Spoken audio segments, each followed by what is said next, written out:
আন্তরিক ধন্যবাদ স্টুডেন্ট সাহান মন্ডল মহাশয় 9990 চ্যানেলের ভিডিওটি ক্লিক করার জন্য। স্টুডেন্ট, এখন আমি তোমাদের দেখাবো 2026 সালের যে সেকেন্ড ইউনিট টেস্ট পরীক্ষা পড়েছিল। দেখো ক্লাস 8-এর ইতিহাস সাবজেক্টের যে প্রশ্নটি আজ তুমি দেখতে পাচ্ছ 50 নম্বরের। দেখো এই প্রশ্নগুলো কত সোজা এবং কিভাবে প্রস্তুতি নিলে তোমার এই প্রশ্ন সহজ লাগবে এবং তোমরা যে সামনে যে পরীক্ষা দিতে চলেছো তাতে তোমাদের অনেক উপকৃত হবে। ওকে, তো ভিডিও শুরু করার আগে তোমাদের রিকোয়েস্ট, ভিডিও ভালো লাগলে অবশ্যই একটা লাইক করে বেল আইকনটি ক্লিক করবে, সাবস্ক্রাইব বাটনটিও ক্লিক করে রাখবে। ক্লিয়ার? তো দেখো একের কি বলছে, সঠিক উত্তরটি নির্বাচন করতে বলছে। প্রথমে বলছে দেখো দাদন বলতে কি বোঝায়। দাদন কথার অর্থ হচ্ছে দেখো অগ্রিম অর্থ। তাহলে এই একেরটা হবে। মহলওয়ারি বন্দোবস্ত চালু হয়েছিল কোথায়?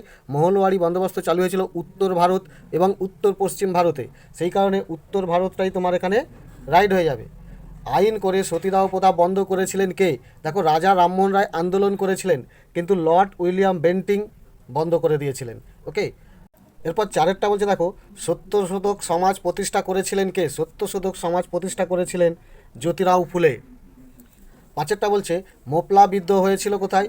মোপলা বিদ্রোহ হয়েছিল মালাবার উপকূলে। ক্লিয়ার? ভারতে ব্রিটিশ ইস্ট ইন্ডিয়া কোম্পানির অবসান ঘটে কত? ব্রিটিশ ইস্ট ইন্ডিয়া কোম্পানির অবসান ঘটেছিল 1858 সালে। হুল শব্দের অর্থ হচ্ছে দেখো বিদ্রোহ। ইলবার্ট ছিলেন আইন সচিব কার? ইলবার্ট ছিলেন লর্ড রিপনের আইন সচিব।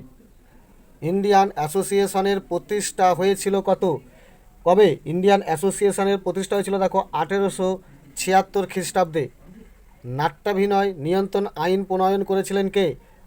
Lord Northbrook. ক্লিয়ার? আশা করি এই 10টি সঠিকভাবে টিকমার্ক করতে পেরেছো। এরপরে দেখো 2 নম্বর মানের বলছে মহলওয়ারি বন্দোবস্ত কোথায় চালু হয়?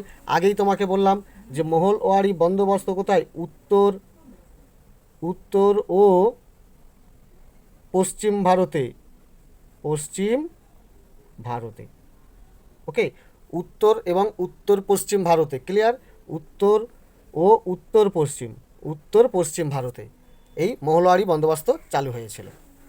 এরপরে বলছে দেখো হিন্দু পত্রিকার পত্রিকার সম্পাদক কে ছিলেন? হিন্দু পত্রিকার সম্পাদক ছিলেন হরিশচন্দ্র মুখোপাধ্যায়। ওকে, হরিশচন্দ্র মুখোপাধ্যায়। ক্লিয়ার? শুদ্ধি আন্দোলনের প্রবর্তক কে ছিলেন? শুদ্ধি আন্দোলনের প্রবর্তক ছিলেন স্বামী দয়ানন্দ সরস্বতী। কে?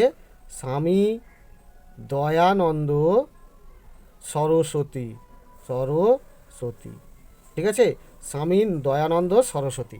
বোঝা গেল? আচ্ছা, পণ্ডিতা রমাবাই কে ছিলেন? এটা খুবই সোজা। পণ্ডিতা রমাবাই ছিলেন কি? একজন ব্রাহ্মণ পরিবারের মেয়ে। ওকে, একজন ব্রাহ্মণ পরিবারের মেয়ে। এটা কয়েকটা? এটা দেখো চারেরটা। ব্রাহ্মণ পরিবারের মেয়ে এবং ছিল 19 শতকের কি হয়? সমাজ সংস্কারক। অর্থাৎ এটাও লিখে দেবে যে নারী শিক্ষা ও সমাজ সংস্কারক। ক্লিয়ার? এবার পাঁচেরটা কি বলছে? কত সালে রেলপথ নির্মাণ হয়েছিল? দেখো কত সালে? 1853 খ্রিস্টাব্দে। ক্লিয়ার? এরপর 3 নম্বর দাগের কোশ্চেনগুলো কি বলছে দেখো। চাঁদ ভৈরব ছিলেন কোন বিদ্রোহের নেতা? দেখো ইনি ছিলেন সাঁওতাল বিদ্রোহের নেতা। সাঁওতাল। ওকে, চাঁদ ভৈরব হচ্ছে সাঁওতাল বিদ্রোহের নেতা ছিলেন। জাতীয় কংগ্রেসের প্রথম অধিবেশন হয় কত সালে? এটা হবে দেখো 1885 সালে মুম্বাই। ওকে, জাতীয় শিক্ষা পরিষদ গঠিত হয়েছিল কবে? জাতীয় শিক্ষা পরিষদ দেখো 1906 সালে হয়েছিল। হিন্দু মেলা গড়ে তোলেন কে? হিন্দু মেলা গড়ে তোলেন দেখো নবগোপাল মিত্র। ওকে, আর ভারত মাতা ছবিটি এঁকেছিলেন কে? অবনীন্দ্রনাথ ঠাকুর। ঠিক আছে, অবনীন্দ্রনাথ ঠাকুর ছিলেন ভারত মাতা চিত্রের ছবিটা এঁকেছিলেন। ক্লিয়ার? তাহলে এই শূন্যস্থান পূরণগুলোও তোমাদের কাছে খুবই সোজা। এরপরে দেখো স্তম্ভ মেলাও কি দিয়েছে। সূর্যাস্ত আইন কখন চালু হয়েছিল? দেখো চিরস্থায়ী বন্দোবস্তের সময়। ডিরোজিও কে ছিলেন? দেখো ডিরোজিও হচ্ছে নব্যবঙ্গ গোষ্ঠী দলের নেতা। রাজা রামমোহন রায় দেখো সতীদাহ প্রথা বন্ধ করার জন্য আন্দোলন করেছিলেন। আর সৈয়দ আহমেদ ছিলেন আলিগড় আন্দোলন ওকে। আর দয়ানন্দ সরস্বতী যেটা আর্য সমাজ, অর্থাৎ যারা হিন্দু ধর্ম ছেড়ে ইসলাম ধর্মে গ্রহণ করেছিলেন তাদেরকে পুনরায় আবার হিন্দু ধর্মে আনার জন্য এই আর্য সমাজ প্রতিষ্ঠা করেছিলেন, মানে শুদ্ধি আন্দোলন করেছিলেন। ক্লিয়ার? তাহলে এই ডান দিক বাদিকও সোজা। সত্য মিথ্যাও দেখো কত সোজা দিয়েছে। গোপালকৃষ্ণ গোখলে ছিলেন নরমপন্থী, এটা দেখো তোমার হবে সত্য। ওকে। আর্য সমাজ প্রতিষ্ঠা করেন, দেখো আর্য সমাজ প্রতিষ্ঠা করেছিল দয়ানন্দ সরস্বতী, এখানে জ্যোতিরাও ফুলে দিয়েছে, এটা হয়ে যাচ্ছে তোমার মিথ্যা। ক্লিয়ার? নীল বিদ্রোহ হয়েছিল মাদ্রাজে, এটাও ভুল। নীল বিদ্রোহ হয়েছিল আমাদের বাংলায়, এটাও হয়ে যাচ্ছে তাহলে মিথ্যা। ওকে। টেলিগ্রাফ ব্যবস্থা কোম্পানির শাসনের কথা মাথায় রেখেই বানানো হয়েছিল, অর্থাৎ কোম্পানিরা তাদের শাসনটাকে ঠিকঠাক পরিচালনা করবে বলে, সমস্ত দিকের খবর ঠিকঠাক আগে থেকে রাখতে পারবে বলে এই টেলিগ্রাফ ব্যবস্থা চালু করেছিল, এটা হয়ে যাবে সত্য। ক্লিয়ার? এরপর 6 নম্বর দাগে দেখো যে প্রশ্ন পড়েছিল সূর্যাস্ত আইন, এটা দেখো খুবই একটা কমন প্রশ্ন, তোমার বইয়ের 55 পাতায় আছে। দেখো দেখো এখানে দেখতে পাচ্ছ সূর্যাস্ত আইন, তো এখান থেকে এই তত্ত্বটা এখানে তুলতে পারো এবং পুরোটা তুললেও খুবই ভালো হয়। ক্লিয়ার? দুয়েরটা কী বলছে দেখো, মহারানীর ঘোষণাপত্র কি? দেখো এর উত্তরটা আমি তোমায় একটা অন্য বই থেকে দেখিয়ে দিচ্ছি। দেখো দেখো এখানে দেখতে পাচ্ছ মহারানীর ঘোষণাপত্র, তো আশা করি তোমাদের যে শিক্ষক, তোমরা যার কাছে টিউশনি করছো, তারা অবশ্যই এই মহারানীর ঘোষণাপত্র লিখে দিয়েছে। এটা খুবই একটা কমন প্রশ্ন। দেখো এখানে মহারানীর ঘোষণাপত্র দেখতে পাচ্ছ, আর ঘোষণাপত্রে দেখো প্রথমত, দ্বিতীয়ত, তৃতীয়ত, চতুর্থত, ঠিক আছে, পঞ্চম এবং ষষ্ঠ, এই 6টা রীতি তিনি চালু করেছিলেন, বা অনেক কিছু তিনি বাতিলও করেছিলেন। এই তথ্যটা তোমাকে তুলতে হবে, আশা করি তোমরা তুলেছো।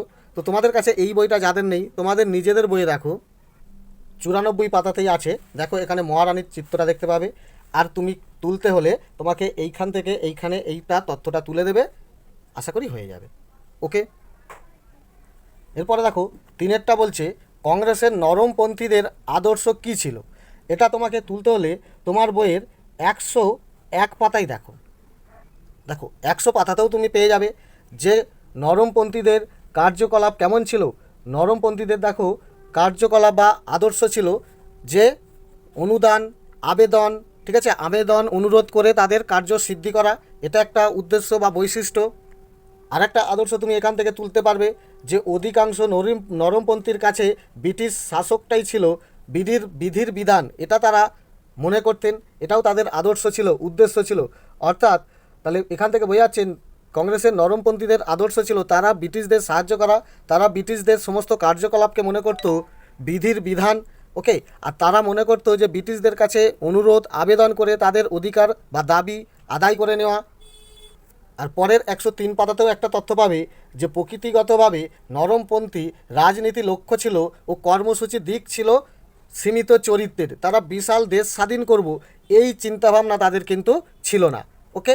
এই সমস্ত তথ্য তুমি তুলে দেবে, তাদের আদর্শটা বুঝতে পেরে যাবে যে নরমপন্থীরা কী ধরনের চিন্তাভাবনা ব্যবহার করত, কী ধরনের চিন্তাভাবনা মানুষ নিয়ে রাজনীতি করত।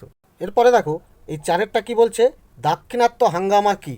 এটা দেখো তোমার বইয়ের 61 পাতায়, 61 পাতায় পেয়ে যাবে। দেখো এখানে দেখতে পাচ্ছ দাক্ষিণাত্য হাঙ্গামা, এই তত্ত্বটা তোমাকে তুলতে হবে। ক্লিয়ার? একটু আগে থেকে তুলে দেবে, যদি পারো এখান থেকে তুলবে, আর তা না পারলেও তুমি এই ছোট করে এখান থেকেও তুলতে পারো, কিন্তু এই যে লাস্টের এই লাইনটা অবশ্যই তোমাকে কিন্তু তুলতে হবে। তো চেষ্টা করবে পুরোটা তুলে দেওয়ার। ক্লিয়ার? এরপরে দেখো 5এরটা মরলে মিন্টো সংস্কার আইন, এটাও খুবই সোজা, 113 পাতাতেই তোমার আছে, দেখো।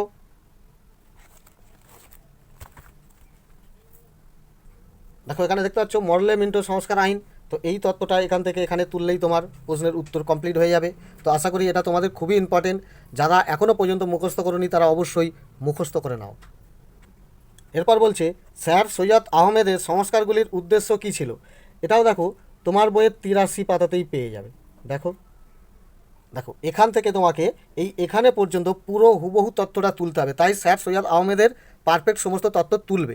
এখান থেকে কিছু কেটে ছেটে বাদ দেওয়ার অবশ্যই চেষ্টা করবে না, পুরো মুখস্থ করে যত তাড়াতাড়ি পারবে হাতে লেখার স্পিড বাড়াবে, পুরোটা লিখে দেবে। ক্লিয়ার? এরপরে দেখো 7এর দাগের প্রথমেরটা যেটা জানতে চাইছে নরমপন্থী ও চরমপন্থীদের মধ্যেকার পার্থক্যগুলি লেখো। এটা দেখো তুমি যদি তোমার বইয়ের 101 পাতা বা 100 পাতা ডিটেলস একটু পড়ে নাও, তাহলে তুমি এখান থেকে চরমপন্থী আর নরমপন্থীদের তুমি পার্থক্য করতে পারবে। কি, চরমপন্থীরা মনে করতো ব্রিটিশদের কাছ থেকে অধিকার ছিনিয়ে নিতে হবে, আন্দোলন করতে হবে। আর নরমপন্থীরা মনে করতো তাদের অধিকার আবেদন অনুরোধের মাধ্যমে কি প্রয়োজন বা অধিকার নিতে হবে, এটা সবাই মনে করতো।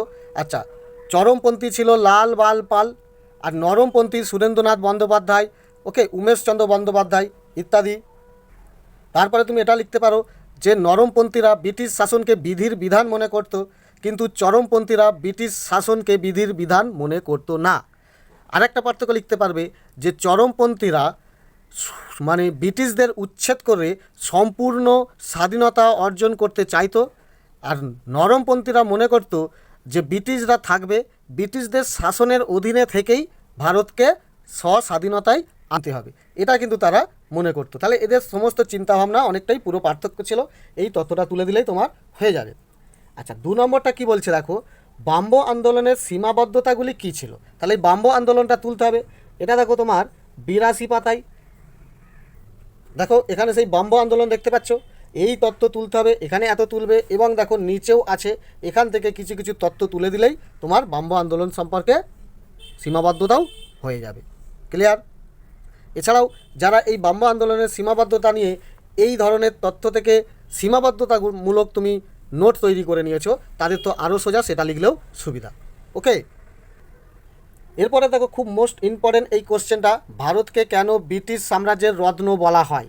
এটা দেখো সবাইকারই কমন, আশা করি পড়ে গেছে, 65 পাতায় আছে। দেখো প্রশ্নের উত্তরটি দেখো, এখানে দেখতে পাচ্ছ ব্রিটিশ সাম্রাজ্যের রত্ন ভারতকে বলা হতো। তাহলে এখান থেকে এই তথ্যটা টোটাল এখানে পর্যন্ত লিখলেই তোমার পারফেক্ট উত্তর হয়ে যাবে। আশা করি এটা তোমরা অবশ্যই মুখস্থ করেছো এবং পরীক্ষা যারা দিয়েছো তারা অবশ্যই। এরপর 8 নম্বর দাগের প্রশ্ন দেখো, ভারতের রেলপথ স্থাপনের পেছনে ইংরেজদের কি উদ্দেশ্য ছিল, অর্থাৎ লর্ড ডালহৌসি কি উদ্দেশ্য বলেছিল। এটা দেখো তোমার বইয়ের 67 পাতায়। দেখো এখান থেকে উত্তরটা লিখবে যে লর্ড ডালহৌসির আমলে 1853 খ্রিস্টাব্দে রেলপথ স্থাপন করা হয়েছিল, আর তিনি যে মূল উদ্দেশ্য বলেছিলেন এই তথ্যটা এখানে পর্যন্ত তুললেই তোমার উত্তর হয়ে যাবে। ওকে, এরপরে দেখো 2 দাগের বলছে নারী শিক্ষার ক্ষেত্রে বিদ্যাসাগরের অবদান লেখো। এটা তো উঁচু ক্লাসের বড় একটা কোশ্চেনের আমি নোট অবশ্যই এই ভিডিও চ্যানেলে দিয়ে দিয়েছি, যেটা 10 নম্বরের একটা কোশ্চেন আসে। তো তোমাদের যেহেতু এটা 5 নম্বরের প্রশ্ন, তোমার বই থেকেই লিখবে। দেখো 80 পাতাতেই আছে। দেখো তোমার বইয়ের এই যে ডিরোজিওর ছবিটা দেখতে পাচ্ছ, তত্ত্বটা যদি তুলতে চাও দেখো তুমি এখান থেকে তুলতে পারো, আর অবশ্যই তোমাকে এই নিচের এখান থেকে এই তথ্যটা তোমাকে তুলতেই হবে। এখানেই নারী শিক্ষার বিষয়ে কী কী করেছিলেন, কী কী বিদ্যালয় স্থাপন করেছিলেন, বেতন স্কুল স্থাপন করেছিলেন, সমস্ত তথ্য এখানে দিয়েছে। আর এখানে যদি একটু ওপর থেকে তুলতে চাও যে তিনি কোথায় কোথায় কী কী শিক্ষা বিস্তারের জন্য কোন কোন কলেজ, কোন কোন স্কুল, কোথায় কী প্রতিষ্ঠা করেছিল, এই তথ্যগুলো তুলে দিতে পারলে তোমার কিন্তু আরও সুন্দর উত্তর হয়ে যাবে। ওকে, তো অবশ্যই এই নিচের উত্তরটা কিন্তু লিখবেই। ক্লিয়ার? এরপর এখানে দেখো 3 দাগের যে কোশ্চেনটা দেখতে পাচ্ছ, এটা তোমাদের হুবহু একটা কমন প্রশ্ন, আশা করি সবাই মুখস্থ করে রেখেছো। কি দেখো, অর্থনৈতিক জাতীয়তাবাদের মূল বক্তব্য কি, এর সঙ্গে স্বদেশীয় বয়কট আন্দোলনের কোনো যোগ আছে কি মনে করো। এটা দেখো তোমার বইয়ের 114 পাতার কোশ্চেনটি দেখো। দেখো এখানে 4 দাগের যে ক্ষয়ের কোশ্চেনটা দেখতে পাচ্ছ, যে অর্থনৈতিক জাতীয়তাবাদের মূল বক্তব্য কী ছিল, আর এই বক্তব্যের সঙ্গে বয়কট ও স্বদেশী আন্দোলনের কোনো সম্পর্ক খুঁজে পাও কিনা। আশা করি এই কোশ্চেনটা সবাই মুখস্থ করে রেখেছো, তোমরা এই কমন প্রশ্নটার নিশ্চয়ই উত্তর রেখেছো। ওকে, তো আশা করি তোমরা এই প্রশ্নটি দেখে বুঝতে পারছো কত সোজা, এবং সম্পূর্ণ উত্তর লিখতে এবং নম্বর পেতে কত তোমরা পারতে, আগে থেকে কত সুন্দর প্রস্তুতি নিলে কত তোমরা উপকৃত হতে পারতে। তো অবশ্যই আগে থেকে প্রস্তুতি সুন্দরভাবে নিয়ে রাখবে। তো ভিডিও ভালো লাগলে একটি লাইক করে দিও।